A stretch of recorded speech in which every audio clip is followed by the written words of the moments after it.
Hello there, and welcome to this video on the Daystate Air Wolf MCT. In our previous video, we took a fully functioning and complete rifle and broke it down into individual components. In this video, we'll be taking those individual components and rebuilding them into a complete rifle. Another thing we'll be doing is giving you some age-related servicing recommendations. At this stage, I will mention that these are only recommendations.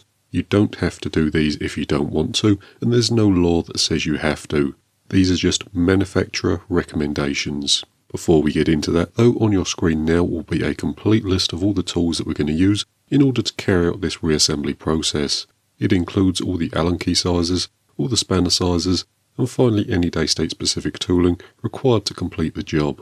The other thing that I'll mention is that this particular rifle is a 2.2 sub 12 pounds Daystate Air Wolf MCT, although the information in this guide will also be relevant to the other calibers, the other power levels, and also quite a few other models in the Daystate lineup. And the very last thing I want to mention before we get started is that all the O-rings in this rifle have been replaced off camera, although if you need an O-ring kit for your rifle, please contact Daystate Direct and I'm sure they'll be happy to help. With that all said and done, the first thing we're going to do is rebuild the trigger housing, and I've got the components laid out here. To begin with, what we'll be doing is taking the trigger switch, which is this piece here, and getting that installed. The first thing we need to do is align the hinge, this side here, with the front of the rifle. Next we need to get the two holes in the switch lined up with the two holes in the block. Putting that into place, then once it's in rough position, we can take our screws, get those dropped through, and that will hold it into position. With those in, we can use a flat-bladed screwdriver just to push them through the block, and then from the other side we can get these small nuts installed. With that done, we can align the trigger with the rough top of the piece and then get the two screws done up nice and tightly with our flat-bladed screwdriver. As you do them up, you will have to put your finger over the nuts to stop them spinning round. With that done, the next thing we can do is install the trigger blade. To do that, what we're going to be doing is gently moving the wires out of the way, then hooking the trigger through the top here. So just like so. What we need to do is get the hole in the trigger blade aligned with the hole in the block. And then we can take the small pin, which is this one here, and get that dropped through.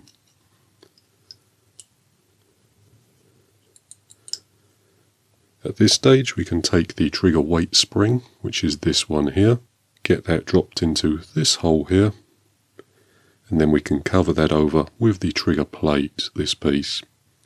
This plate acts as the trigger weight adjustment, and the securing screw, which is this one here, doesn't need to be done up tight.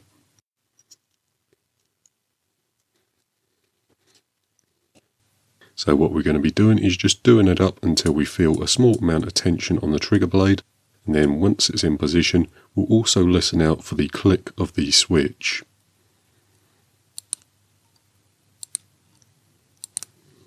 So there we go. As you pull the trigger back, you should feel it contact with the switch, and then a little more pressure should actuate the switch. If you don't hear the second click, what you'll have to do is come back through and readjust the position of the switch, this piece here. It probably just needs to be moved up slightly. But there we have it, that's all rebuilt. The next thing we're going to do is install the board onto the trigger housing.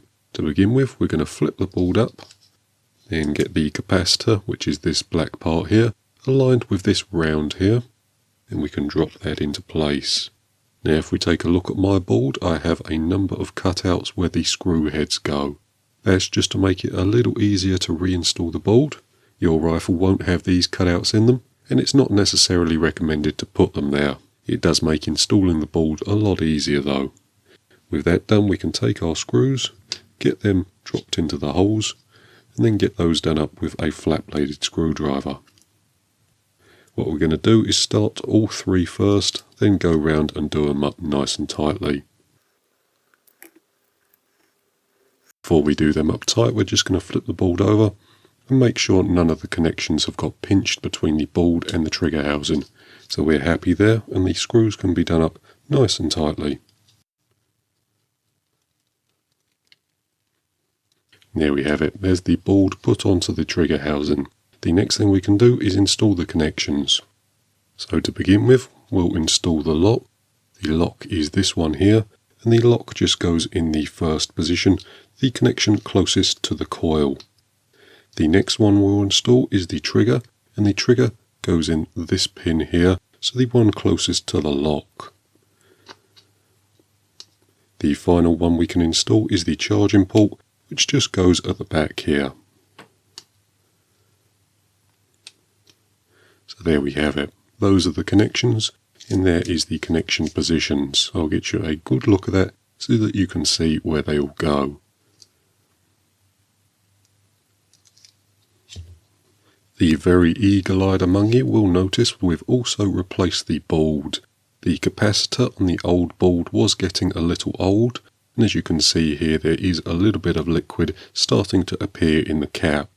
Now this board here worked absolutely perfectly, although we did replace it as we had a spare on hand, but I just wanted to point that out as this one is slightly different from the original.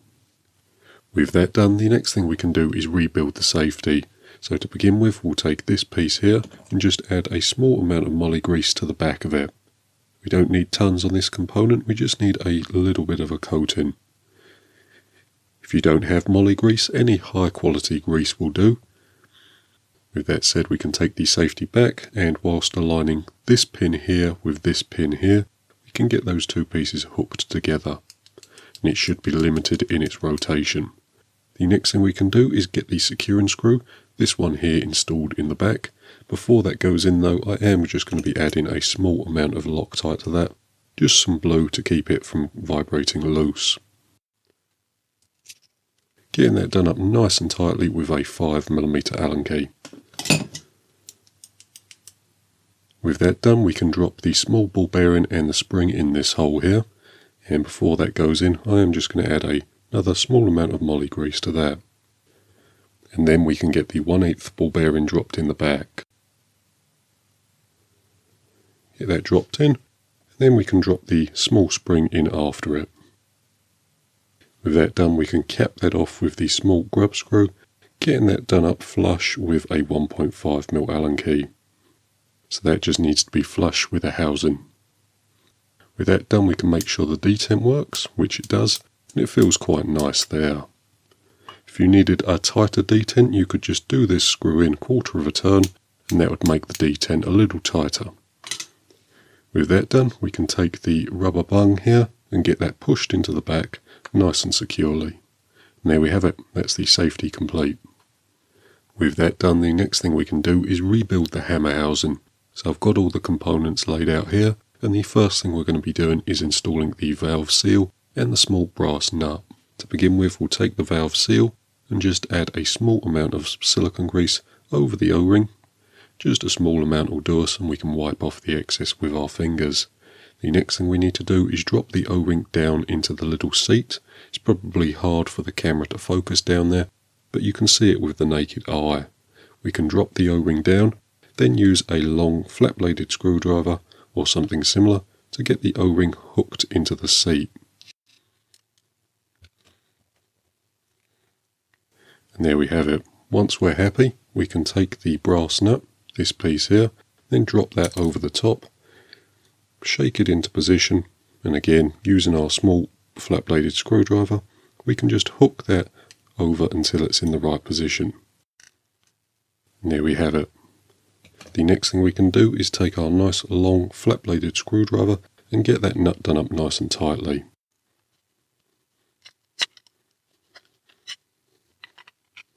Again, you might be able to see it a little better through the cutout in the side, but the camera likes to autofocus on the outside. But there we have it, there's the valve seal installed. With that done, the next thing we can do is get the coil and hammer assembly installed. The first thing we'll do is take the coil, locate the small cutout in the top, then lay the wires flat across it.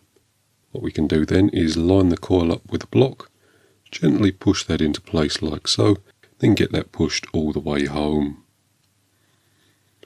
Next up, we need to rotate the coil slightly so the wires are exposed with the slot. Just like that. Then we can tease the wires up through the slot. Can do that using a small set of tweezers. just getting the wires pulled through nice and carefully. There we have it. Tease the connection out like that, and then we can start installing the other bits and pieces. First up is the hammer, so we'll drop that into position. Then we can come through with the aluminium spacer, get that dropped over the top.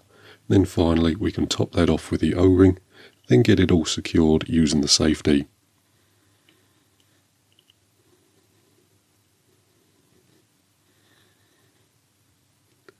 So if we line the two dimples up, so we have one on this side, and they need to be aligned with the two screws.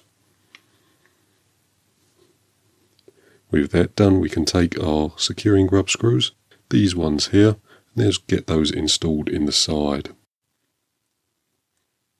We're going to be getting those done up with a 1/16 Allen key.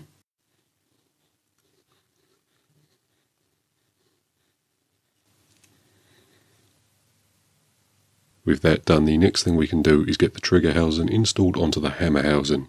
The first thing we're going to be doing is just slightly bending the coil wires nice and carefully over to one side. With that done, we can lift the hammer housing up, lay it on its back, then get the trigger housing dropped over the top. We need to align this hole here with this hole in the bottom of the hammer housing. Once those two are lined up, we can drop our small screw in and get that done up using a 3/16 Allen key. Before we do that up tight, we'll just make sure that none of the wires are pinched, so I'm happy there. We can get that done up nice and tightly. With that done, we can take the coil wires and get those hooked into this plug here. The coil wires do have a small tab on the back, and that tab needs to be aligned with the top of the rifle. So just like that. As we push that in, it should lock itself into position. And then as a final thing, you need to make sure that the wires are over this side of the connection rather than on this side.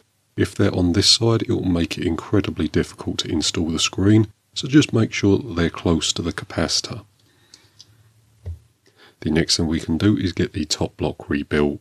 The first thing we're going to be installing is the pellet probe. To begin with, we'll just add a small amount of moly grease to the outside of the probe. Just a small amount will do us. And again, if you didn't have moly grease, any high quality lithium grease will do just as well.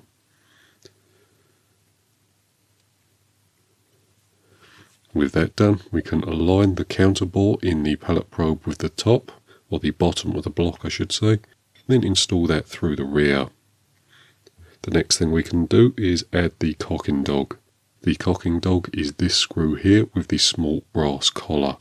As this goes in, we are going to be adding a small amount of blue Loctite to the threads. Getting that done up with a 3/32 Allen key. Next, we can push the probe home, then add a small amount of moly grease to this hole here. So just a small amount will do us. We can then take this spring here and add that to this hole. Pushing that into position like so, and again just a tiny bit more grease, and then we can add the pin, this pin here, pushing that into place, and that is spring loaded, so we can test that the spring is working, which it is.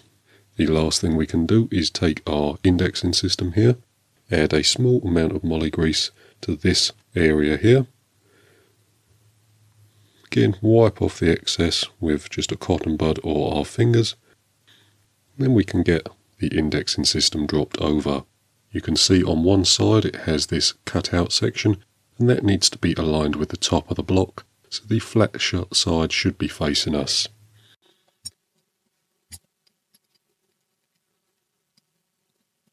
With that done, the last thing we can do is install the cocking detent for the pellet probe itself. To begin with, we'll just add a small amount of moly grease to this hole at the rear of the rifle. Just a small amount will do us. Then we can drop through the 1/8 ball bearing, top that off with the spring, and then get that secured using the small grub screw.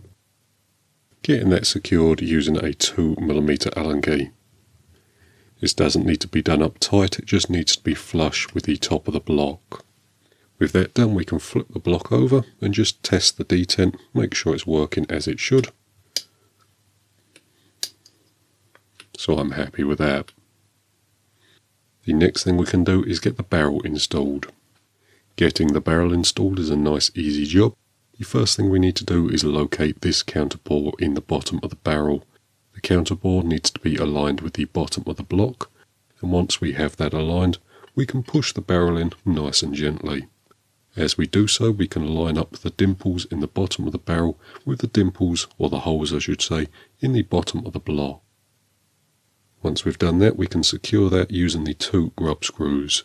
Now again, as I said in the disassembly, there are 2 sizes of grub screw, and the smaller one needs to be put into the bottom of the block, and the larger one needs to be put into the top. If you get these around the wrong way, you can damage the block, so just pay close attention as you install them. We can get those done up nice and tightly with a 2mm Allen key.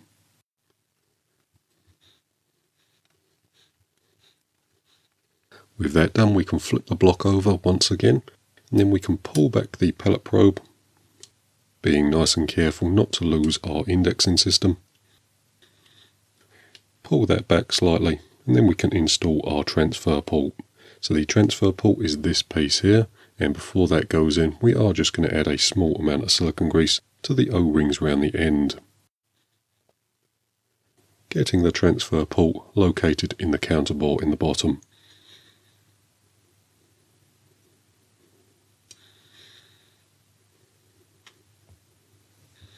The last thing we can add to the top block is the screen itself. So to begin with, we'll take a look at the screen and just add a small amount of extra dielectric grease to the back, making sure all the connections are nice and coated. The dielectric grease just stops the components from corroding and is helpful for weather sealing. So once we're happy, we can get the screen installed. The first thing we're going to do is fit the ribbon cable through this slot in the side of the block. Nice and carefully like so, being very careful not to catch the ribbon cable on anything. With that done, we can flip the screen round, push the screws through and get those lined up with the screw holes in the side of the block. Once they're lined up, we can use a flat bladed screwdriver just to do the screws up. Now these screws just need to be snugged up, they don't want to be done up tight. If you do them up too tight, the screen casing may crack, so just be aware of that. Next thing we can do is get the 2 halves of the block joined together. The first thing we're going to do is take our ribbon cable here and get that straightened out. You want it to be nice and straight for the installation process. The next thing we need to do is fish the ribbon cable through this slot in the side of the block. Now hopefully the camera will pick that up there, but there is a straight shot through the block into the other side. The ribbon cable should come out of here. So we need to get that through there. It's a little tricky to do, but as long as you're nice and careful and don't try and force anything, it should go through there pretty easy.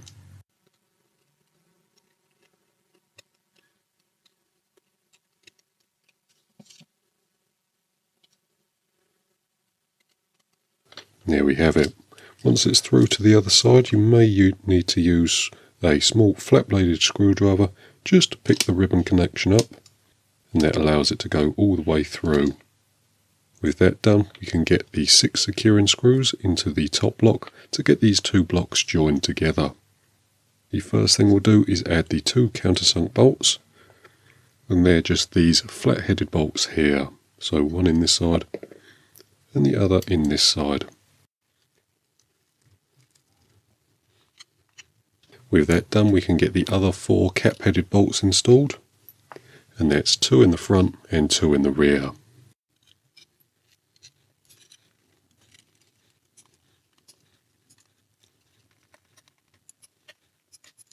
And we can get those done up nice and tightly with a 2.5mm Allen key. With that all done, the next thing we can do is get the ribbon cable installed into the daughter board, which is this piece here. To begin with, we need to make sure that this connection here is open. To make sure it's open, we can just push on these 2 tabs here, and that will just release the lock. So that's in the unlocked position right there. What we're going to have to do is slightly bend the ribbon cable up and get that pushed into the bottom of the daughter board. It is going to be a little tricky to show for the camera, but I'll do my best. And then once we have the ribbon cable installed into the daughter board, we will have to install the daughter board onto this pin location here. So there's a 10 pin location on the board, and that just lines up with this black box here. So it will have to go on something like that.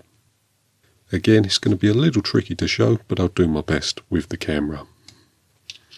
To begin with, what I like to do is just very gently lift the ribbon cable up and push it towards the block just with a flat-bladed screwdriver like so. Once we're happy, we can take our daughter board, push that through, so getting the ribbon cable connected into the back of the daughter board. Then once it's in position, we can lock that by just pushing the 2 tabs up, making sure everything's locked and in position.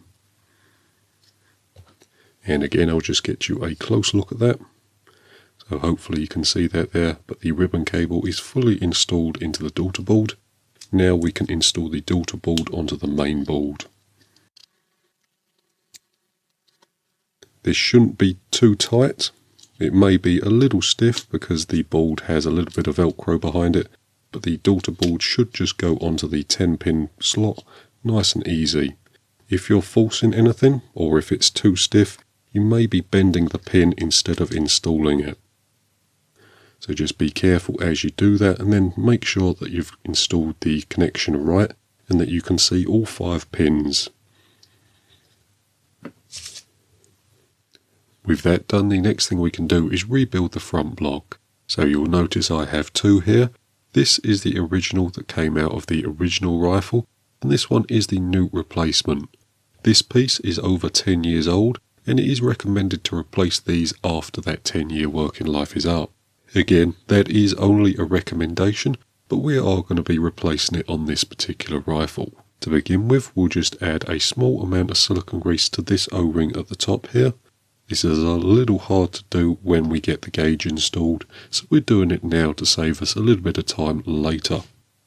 With that done, we can now install the gauge into the bottom here. Getting that done up either with a adjustable spanner or using a 22mm spanner.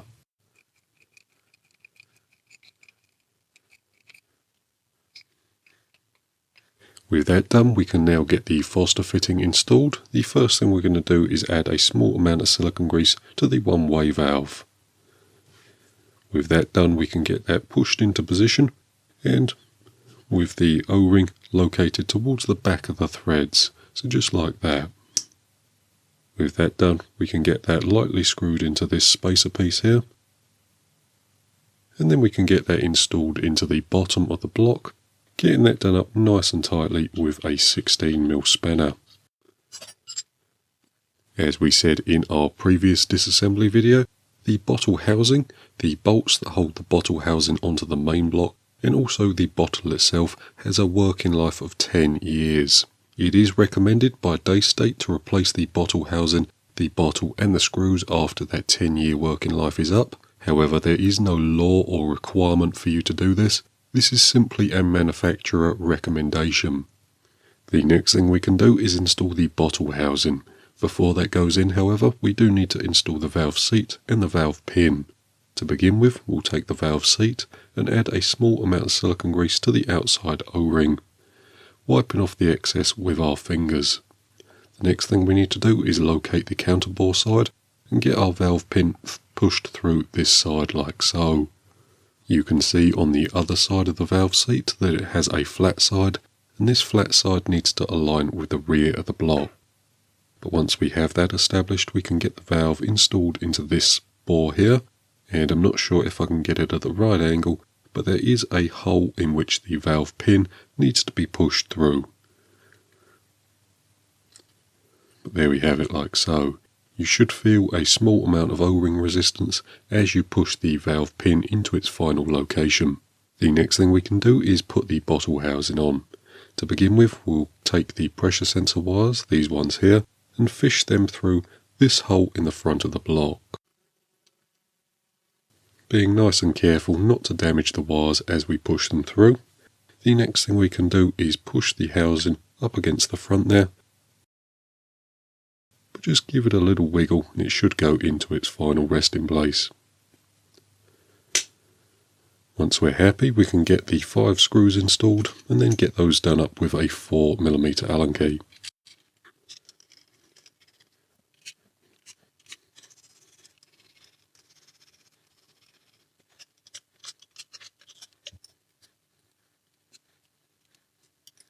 The only other thing that I'll mention about the front bottle housing is that you may have to loosen these 2 screws and these 2 screws in the top block in order to get it on properly. So if you're having trouble installing your bottle housing and it feels like it's hitting the top block, just simply loosen off those 4 screws and you should be able to push the housing all the way home. Luckily on this rifle it didn't need to be done, but on some rifles it will. With that done, the next thing we can do is get the pressure sensor wires connected to the main board. To do that, we simply need to connect the pressure sensor to this 3-pin connection in the very end of the board. It's done nice and simply by just connecting it, then pushing it in place like so.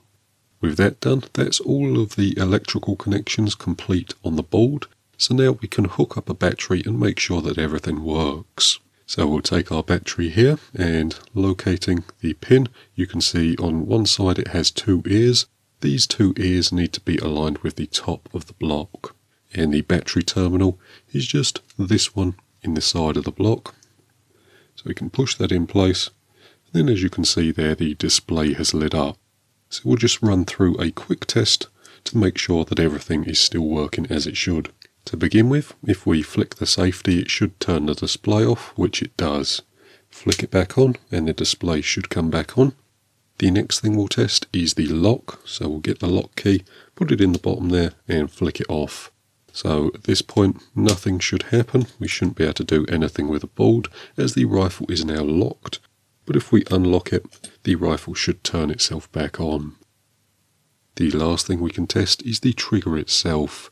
Now on FAC rifles, you shouldn't really dry fire the rifle when there's no air inside the bottle. It can damage the hammer and the valve, so that's just something to be aware of.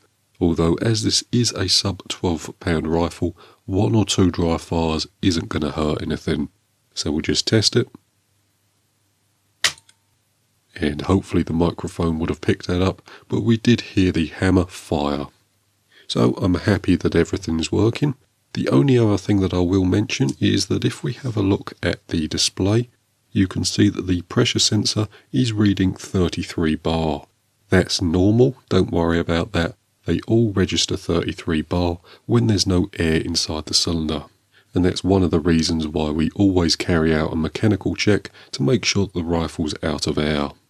But with that done, we'll disconnect the battery for now and continue on with a rebuild. The next thing we can do is rebuild and reinstall the shroud. To begin with, we'll take the barrel spacer and also the baffle tube and get those pushed into the end of the shroud. So nice and carefully, like so. With that done, we'll take our end cap and get that screwed on over the top. Getting that done up nice and tightly with a wide flat-bladed screwdriver. With that done, we can now install the shroud over the barrel. The first thing we need to do though is locate this cutout here and align that with the top of the bottle housing. Another thing we have to do is make sure the 2 grub screws are proud of the shroud itself. With that done, we can get the shroud slid over the barrel nice and carefully. Then once it's back as far as it will go, we can tighten up the 2 grub screws, one in either side, using a 2mm Allen key.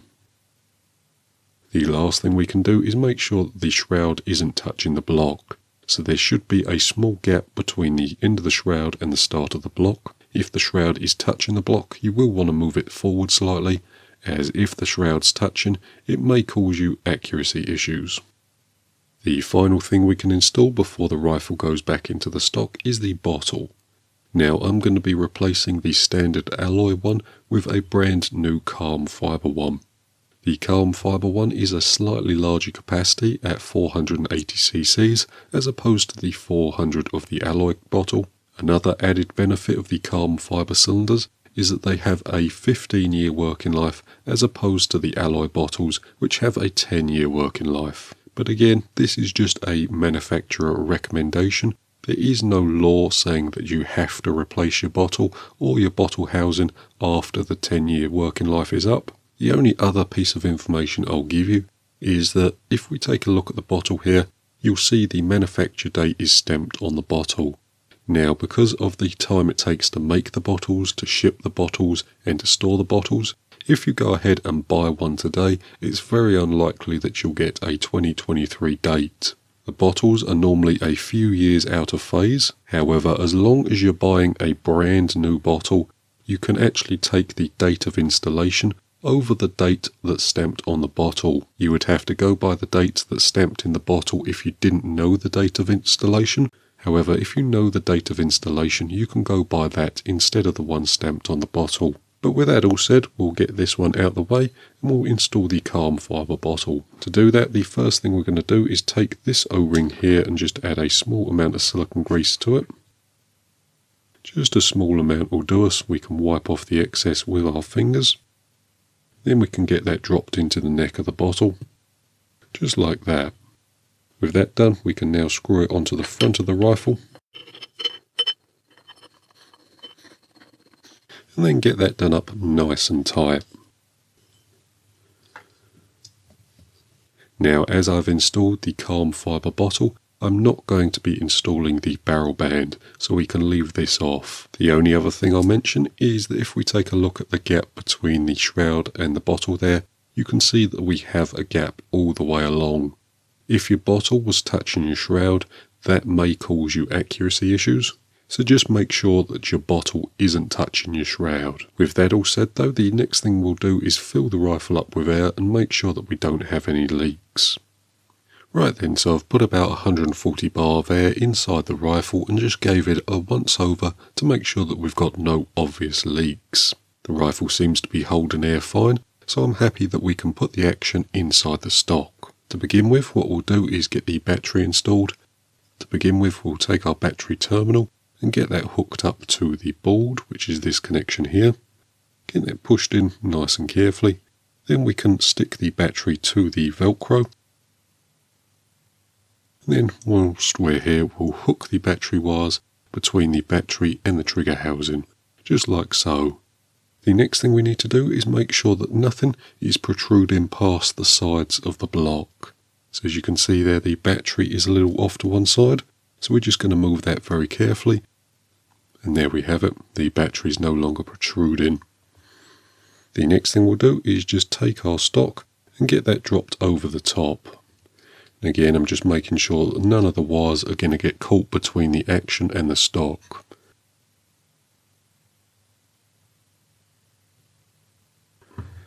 Gently pushing the stock over, and then we can secure that using the stock bolt, getting that done up nice and tightly with a 5/16 Allen key. The stock does have a little bit of movement in it, so you can move it forward and backwards, just very slightly if your stock bolt isn't perfectly lining up. And the very last thing we can do is add our dust cover for the fill pull. And there we have it. There's the rifle fully complete, so we'll flick the safety off, and as you can see there, the rifle is still lighting up, so we're still working. To finish out the video, the last thing I'll do is show you how to get into the menus. To get into the menus, we flick the rifle on safe, we pull and hold the trigger, then flick the rifle onto fire. When we do that, the menu will cycle through 9 different menu items. So I'll just let it cycle through and you can read all of the menus.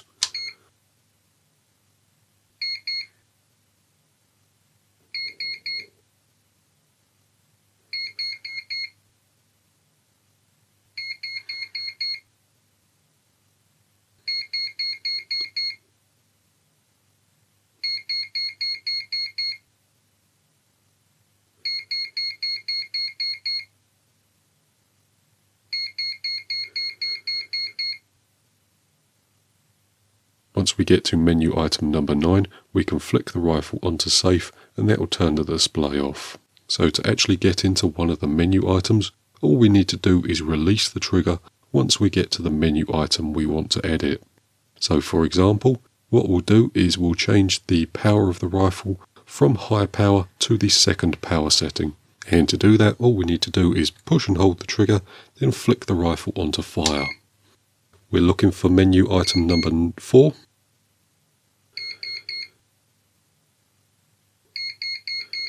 And once we have it, we can just release the trigger. Whilst we're in this menu here, we can pull the trigger to change the selected menu item. So from high power to power number 2, then back to high power again. So we'll flick it to power number 2, then we can flick the rifle on safe, off safe, and as you can see up here, we're now set on power number 2. To reverse that, it's pretty much exactly the same in reverse.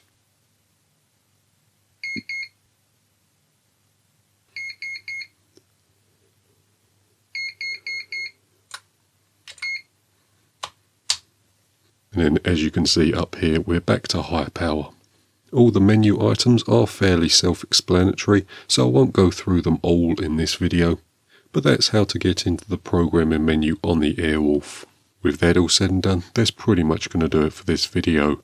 The last thing we would need to do is put the rifle over the chronograph and make sure that the rifle was under the sub 12 pound limit and that nothing was going awry with the feet per second spread. I won't make you sit through that however, so for this video that's pretty much going to do it. Thank you for watching, I hope it's been useful, and we'll see you in the next one.